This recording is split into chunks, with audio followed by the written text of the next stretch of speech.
श्री हरि। यह प्रवचन सेठ जी के द्वारा गोयंदका के बगीचे में दिनांक 4 दिसंबर 1944 को दिया गया। पैड संख्या 122, प्रवचन संख्या 18। विषय रामायण में आदर्श भ्रातृ प्रेम। बढ़िया से बढ़िया पदार्थ हो, 2 दिन बाद उसमें गंध आने लगेगी। इस प्रकार सब पदार्थ घृणित है, दुस्सह है। इस वास्ते इनसे दूर ही रहना चाहिए, इन सब का त्याग कर देना चाहिए। जिसे भगवान ने गीता के 5वें अध्याय के 22वें श्लोक में कहा, ये ही संस्पर्शजा भोगा दुख योनय एव ते आद्यन्तवन्तः कौन्तेय न तेषु रमते बुद्धः।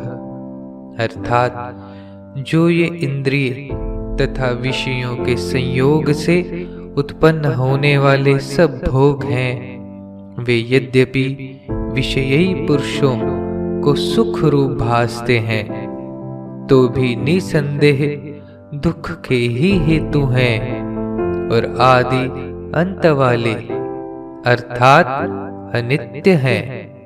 इसलिए हे अर्जुन, बुद्धिमान विवेकी पुरुष उनमें नहीं रमता, तो विषयों में कौन रमते हैं? मूर्ख लोग रमते हैं।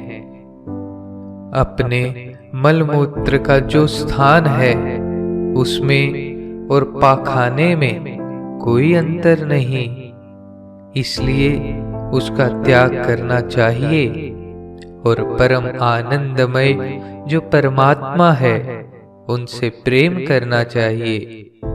परमात्मा के समान कोई चीज नहीं है। पारस की उपमा भी नहीं दी जा सकती, क्योंकि पारस तो पत्थर है और परमात्मा क्या चीज है वह तो प्राप्त होने पर मालूम हो सकता है।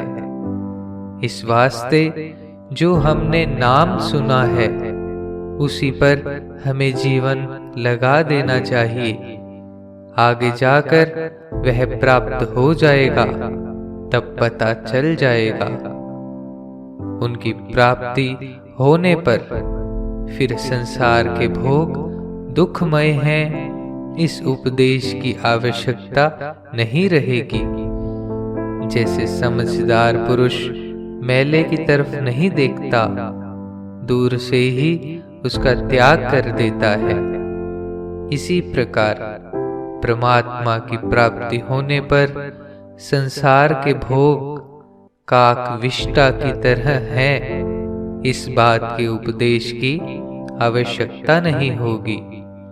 सांसारिक भोगों की अपेक्षा देवताओं के भोग तेजस अर्थात बढ़कर हैं, उससे बढ़कर ब्रह्मलोक के भोग हैं और उससे बढ़कर वैकुंठ धाम है। उसके मुकाबले में कोई चीज नहीं है। परमात्मा के सगुण, निर्गुण, साकार, निराकार सारे ही स्वरूप दिव्य है, निर्विकार है।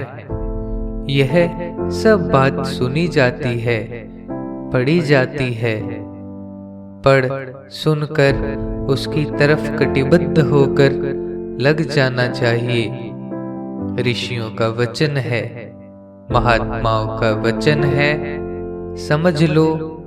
अपना जीवन इस तरफ लगा दिया तो जीवन सफल हो गया, नहीं तो जीवन बर्बाद हो रहा है। लाखों बार नष्ट हो चुका है, एक बार और नष्ट हुआ समझो, पर इस तरफ लग जाना चाहिए। हर एक भाई को अपने दिल में यह बात जचानी चाहिए। प्रयत्न करने से ऐसा कोई काम नहीं जो हो न सके। वशिष्ठ मुनि का तो यह सिद्धांत ही है, कि सब चीजें प्रत्न साध्य हैं।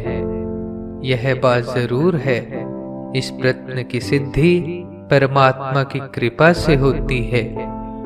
तीन चीज साक्षात त्रिवेणी है, जप, ध्यान, सत्संग, बल्कि त्रिवेणी से भी बढ़कर कह सकते हैं, क्योंकि त्रिवेणी में स्नान करने वाले का तो खुद का कल्याण होता है, परंतु इस त्रिवेणी का स्नान करने वाला तो संसार का उद्धार करने वाला हो सकता है। चैतन्य महाप्रभु ने भी तीन बातें कही हैं, नामे रुचि, जीवे दया, वैष्णव जन सेवन। ये बातें संसार में सार है, सबसे बढ़कर ये ही चीज है। कहा भी करते हैं, कभी 5 बात भी कह देते हैं, संयम, सेवा, साधना, सदाचार और सत्पुरुषों का संग। 3 भी ठीक हैं, 4 भी ठीक हैं, 5 भी ठीक हैं। 5 में से 4 निकाल लो, चाहे 3 निकालो, 3 से कमती में काम नहीं चलेगा। जब ध्यान, सत्संग, तीनों का परस्पर में बहुत प्रेम है, संगठन है। स्वामी जी ने कहा कि आपके मन में क्या बात आई, सो कहें। मेरे मन में तो कल जो श्रद्धा प्रेम की बात चल रही थी, वह कहने की आई। भगवान राम साक्षात पूर्ण ब्रह्म परमात्मा थे। उनके तीनों भाइयों की उनमें श्रद्धा थी, प्रेम था। तीनों ही उच्च कोटि के महापुरुष थे। सबसे बढ़कर श्रद्धा, प्रेम भरत का कहा जा सकता है, क्योंकि भगवान ने स्वयं कहा है, भरत मुझे सबसे प्यारा है। भरत जी जिस समय राम जी से मिलने वन में आ रहे हैं, तब लक्ष्मण जी वीर रस और नीति में आकर कहने लगे कि भरत को मैं देखूंगा। तब महाराज राम ने कहा, तू भूल रहा है, मुझे भरत के समान कोई प्यारा नहीं है। लक्ष्मण को समझा रहे हैं। वास्तव में यह लीला है। लक्ष्मण जी में कोई कमी नहीं थी। उनका उद्देश्य था भगवान राम को सुख पहुंचाना। इसके लिए वे किसी से भी टलते नहीं थे, पिता से भी नहीं टलते थे। जब उन्हें मालूम हुआ कि राम को वनवास दिया है, वे एड़ी से चोटी तक नाराज हो गए और कहने लगे कि किसकी सामर्थ्य है कि आपको वन में भेज सके। राजा दशरथ को मैं बांध कर कैद कर दूंगा। मेरे रहते हुए आपके साथ अनुचित व्यवहार कर सके किसकी सामर्थ्य है। पिता ने जो अन्यायपूर्वक वचन कहे, उसे हम नहीं मानते। इस प्रकार वीरता की बात कही। तब भगवान राम ने कहा, भैया तुमने वीरता की बात कही, बड़ी अच्छी बात है, परंतु पिता के लिए ऐसे वचन नहीं कहने चाहिए। मैंने निश्चय किया है कि मैं वन जाऊंगा। जब भगवान राम वन में जाने को तैयार हुए, तब लक्ष्मण भी साथ ही चलने को तैयार हुए। वाल्मीकि रामायण में तो बड़ा प्रकरण है। उसमें उन्होंने कहा है कि मैं पुरुषार्थ के बल से देव को नाश कर डालूंगा। यह बातें वीर रस में कही हैं। फिर भगवान ने लक्ष्मण जी को अयोध्या में ही रुकने के लिए बहुत आग्रह किया, तब भी नहीं रुके। साथ ही गए। जब भगवान ने जाने के लिए मना कर दिया, तब लक्ष्मण ने कहा, दीहि मोहि सिखनी की गोसाई, लागी अगम अपनी कदराई। हे नाथ, आपने ठीक बात कही, क्योंकि मैं आपके साथ जाने लायक नहीं, पर मुझे अपनी कायरता से वह मेरे लिए अगम लगी।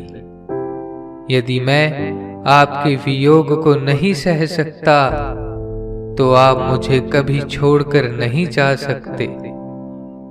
मैं आपके वियोग को सह सकूंगा, तभी आपने मुझे यहाँ रहने के लिए कहा है। तब भगवान ने देखा यह नहीं रह सकेगा, तो कहा, अच्छा, माँ से आज्ञा लेकर आओ। माँ भी माँ ही थी। क्या कहती है? रामचरितमानस के अयोध्या कांड के 75वें दोहे की पहली पंक्ति में, पुत्रवती जुबती जग सोई, रघुपति भगतु जासु सुत होई, नतरु बांझ भली बात बियानी, राम विमुख सुत ते हित जानी।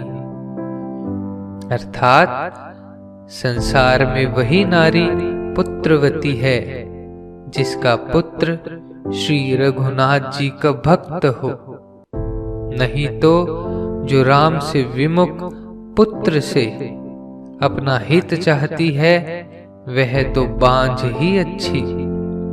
पशु की भांति उसका ब्याना पुत्र प्रसव करना व्यर्थ ही है। इस प्रकार कहा और क्या कहा। राम और सीता वन में जाते हैं तो तेरा यहाँ क्या काम है? तेरे लिए बड़े सौभाग्य की बात है।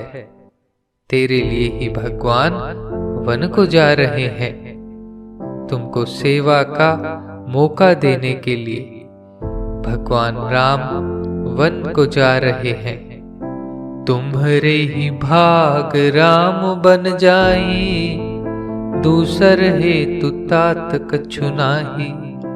अर्थात तुम्हारे ही भाग्य से श्री राम जी वन को जा रहे हैं, हे तात, दूसरा कोई कारण नहीं है।